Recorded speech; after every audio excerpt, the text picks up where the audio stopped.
Iran యుద్ధం ప్రపంచంలో రాజకీయ ఆర్థిక వ్యవస్థల్లో పెను మార్పులకు నాంది పలికిందని అంతర్జాతీయ నివేదికలు స్పష్టం చేస్తున్నాయి. ముఖ్యంగా పెట్రో డాలర్ ఆధిపత్యం, అమెరికా నేతృత్వంలోని ఏకధ్రువ ప్రపంచం ముగిసి కొత్త వరల్డ్ ఆర్డర్ వైపు అడుగులు పడుతున్నట్లు విశ్లేషకులు భావిస్తున్నారు. అయితే దశాబ్దాలుగా మధ్య ప్రాచ్యంలో అమెరికాకు ఉన్న తిరుగులేని అధికారాన్ని ఈ యుద్ధం సవాల్ చేసింది. ఇరాన్ ఎదురుదాడి, హార్ముజు జలసంధి మూసివేత వంటి పరిణామాలు అమెరికా తన మిత్ర దేశాలకు పూర్తి భద్రత ఇవ్వగలదా అని అనుమానాలకు రేకెత్తిస్తాయి.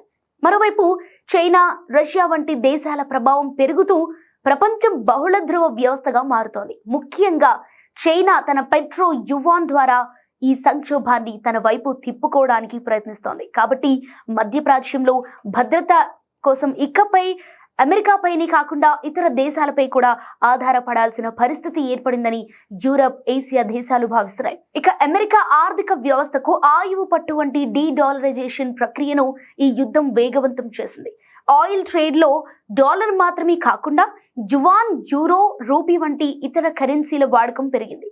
ఇక ఇరాన్ తన చమురును యువాన్లలో చెల్లిస్తేనే రవాణాకు అనుమతించడం వంటి చర్యలు పెట్రో డాలర్ కు పెద్ద దెబ్బగా మారాయి. ఇక గల్ఫ్ దేశాలు అమెరికా అసెట్స్ నుంచి తమ పెట్టుబడులను ఉపసంహరించుకోవటం లేదా ఇతర కరెన్సీలకు మళ్లించడం వంటి నిర్ణయాలు తీసుకుంటున్నాయి.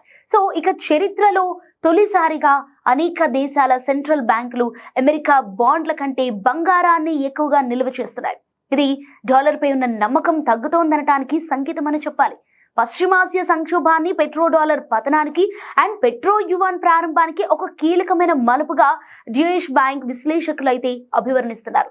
ఈ యుద్ధం కేవలం ఇద్దరు దేశాల మధ్య పోరుగానే కాకుండా రాబోయే దశాబ్దాల ప్రపంచ భవిష్యత్తును మార్చి గ్లోబల్ రీసెట్ గా నిలుస్తుందని విశ్లేషకులు అయితే స్పష్టం చేస్తున్నాయి. ఇక అజేయమైన రక్షణ వ్యవస్థ కలిగిన దేశంగా ఇజ్రాయెల్ కు ఉన్న పేరుకు ఈ యుద్ధం సవాల్ విసిరింది.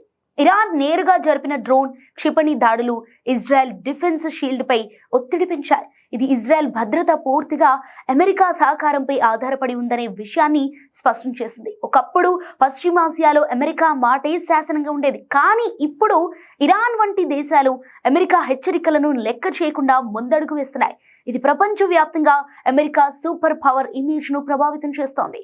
అమెరికా ఆంక్షలు ఎదుర్కొంటున్న రష్యా, చైనాలకు ఇరాన్ ఒక సహజ మిత్రుడిగా మారింది. ఇరాన్ నుంచి డ్రోన్ల సాంకేతికతను రష్యా పొందుతుండగా చైనా ఇరాన్ చమురుకు అతి పెద్ద కొనుగోలుదారుగా ఉంది. సో అమెరికాను నిరోధించడానికి ఈ మూడు దేశాల మధ్య సైనిక, వ్యూహాత్మక సంబంధాలు మరింత బలపడే అవకాశం స్పష్టంగా కనిపిస్తోంది.